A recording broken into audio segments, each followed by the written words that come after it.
The Xiaomi 12T Pro has a new 200 megapixel rear camera. Let's see how its photos compare against the S22 Ultra, iPhone 13, Pixel 6a, and Poco F4. I split up this camera review into two parts, so for this video we're just looking at photos, but I'll link part 2 in the description and at the end of this video so you can check out the 12T Pro's video performance as well. Let's get something out of the way first. Should you use the 200 megapixel mode that outputs photos at the giant resolution of 12288 by 16384? Probably not. When you flip into Ultra HD 200 megapixel mode, there's a pop-up saying you're gonna need a lot of light, and that's true. Your photos will be far too noisy if you don't have enough light, but at this extremely high resolution, you can crop and zoom a lot and still end up with nice sharp photos. Check out the 4x zoom on the umbrella. You still get detailed fabric, even more so on this swing set tree shot at 5x zoom. Just look at the trees in the background. The downsides are large file sizes and a slower editing process since there's just a lot more data to work with. So only use that Ultra HD mode if you really need it. The motion tracking focus works okay, not great. The swing gave it a hard time, but it managed the dog pretty well. And overall, there's not much shutter lag. For the photo comparisons, all of the 12T Pro shots were taken at the default 12.5 megapixel mode. For this swing set shot, I think the 12T Pro wins. Its added detail in the trees and the mulch at the bottom of the frame are noticeable. The more saturated pixel comes in second place. Same devices for this bike shot, and the Xiaomi is a bit too blue. I actually like the Pixel the best this time around. It's a bit brighter than the others, and of course more saturated. Both Xiaomi phones focus closer on these keys than the S22, which I thought was interesting. The Samsung is quite saturated and contrasty. Plus, it doesn't blow out the highlights like the other devices, and I like it here. Same scene, different phones, and the iPhone is controlling the highlights well, but the bokeh looks too artificial for me. Here are all 5 for reference.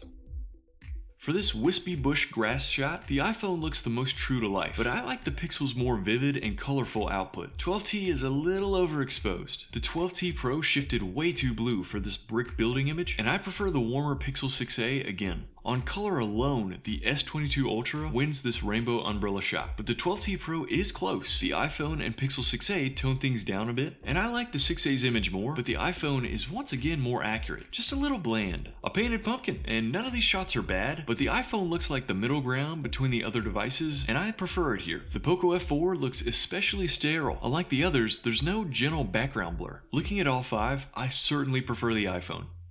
The 12T Pro fails the fountain shot. There's something that looks like chromatic aberration in the spraying water and the trees, and it just makes the shot look rough. And when I digitally zoom in 2 times on each device, that chromatic aberration look is still there. So Pixel 6a wins. The 12T Pro again looks too blue for these vertical linear shrubs. Also, the 6a is slightly too warm, but the iPhone is just right. If only it was a little brighter. The iPhone wins this window on a mantle shot, brighter and warmer than the 12T Pro and 6a, and the S22 must have had some severe shutter lag this time, since it looks like it took the photo as I was lowering the phone. I will point out that the F4 does a better job here than usual. The Pixel 6a is the only device that captures this fluid delivery calibrator properly. Warmer, with a more accurate red on the sign, and better shadows under the trees. The 12T Pro can't handle the red lettering at all. The Xiaomi, and to a lesser extent the iPhone, failed to contain the highlights on this tree trunk. I think the Pixel produces the only usable image this time. The S22 Ultra beats the 12T Pro for this bow shot. It doesn't crush the blacks, and there's better detail in the fabric. The 13 Mini and the Pixel do a good job as well, and I actually think the 6a wins again. Before we move on to selfies and night mode shots, if you're enjoying this video, please give it a like, and thank you for that. Selfies from the main rear cameras, and tragically, the 12T Pro is again too blue. The iPhone looks the most natural, but I like the Pixel as well. The Samsung and Poco do a good job too, but overall, the Pixel is the most flattering in my opinion.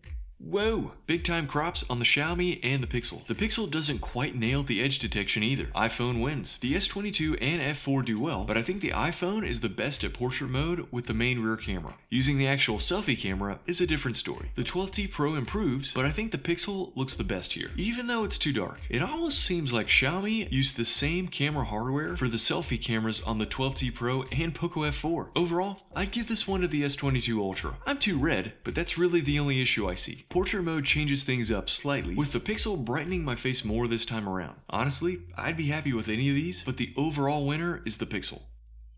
Okay, so for night mode, I don't like using the screen flash features that a lot of devices have added now. But in this scenario, it is kind of a must on the 12T Pro and S22 Ultra. No flash was used with the rear cameras. We see the iPhone really struggle with noise from the main rear camera, while the 12T Pro looks the most accurate, just a little too dark. The F4 cannot keep up in these conditions, and the S22 Ultra just goes wild with the saturation and looks entirely wrong. Maybe that bigger sensor will come in handy on the 12T Pro, at least in low light conditions. Alright, maybe not. The 12T Pro looks awful with portrait mode turned on. The iPhone doesn't even seem to really activate portrait mode for some reason, but it is less noisy, and the Pixel 6a looks pretty good. The S22 and F4 had the same problem as last time, so maybe it's a toss-up between the iPhone and the Pixel for portrait mode at night. Okay, so for the selfie camera, the 12T Pro looks strange since the screen flash is on, but it's usable. The iPhone 13 mini is a bit too noisy with the screen flash off, and the Pixel just gets a bit mushy without its screen flash, but not terrible. It's still definitely the most true to life image of the three. The S22 Ultra also looks weird with the screen flash, but usable. The F4 lacks the screen flash option, and it's definitely not usable.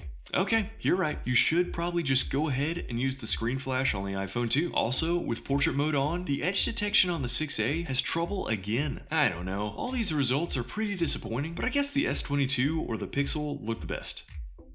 With night mode on, I like how bright the iPhone is able to get this chalkboard shot. The 12T Pro and Pixel aren't bad either though. The S22 Ultra had a hard time with noise here. Like it didn't know whether to make some parts of the scene cooler or warmer, and it came out a messy mishmash. iPhone wins. By the way, the folks at Ampere sent me this Jetpack MagSafe charger for the iPhone 12, 13, and 14, and it's worth a mention because it has been awesome with this 13 mini. It fits perfectly, and these scary strong magnets make it really easy to use even while charging. I'm usually not a fan of wireless power banks, but this combo makes sense, and it works perfectly so far. I'll drop a link in the description with a discount code. An outdoor scene this time, and the Pixel wins. The iPhone is more detailed, but also noisy and desaturated. The 12T Pro is just too dark and smudgy. You know what? The S22 Ultra might win this one. There's definitely some blobby noise in the sky, but it's brighter and absolutely the most detailed. Things improve for the car shot, and I'd say the iPhone wins. It's bright, with plenty of detail, even in the concrete. The S22 still can't decide what to do with color in this scene. It's bright and detailed, but unnatural. iPhone wins.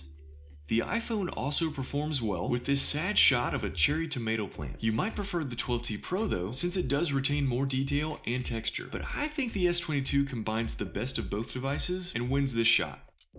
Each phone does well with the fire hydrant. I don't care for how the iPhone sees the grass though. Even the F4 delivers a usable image here, just a bit too blue. I think this one's a tie between the Pixel and the S22 Ultra.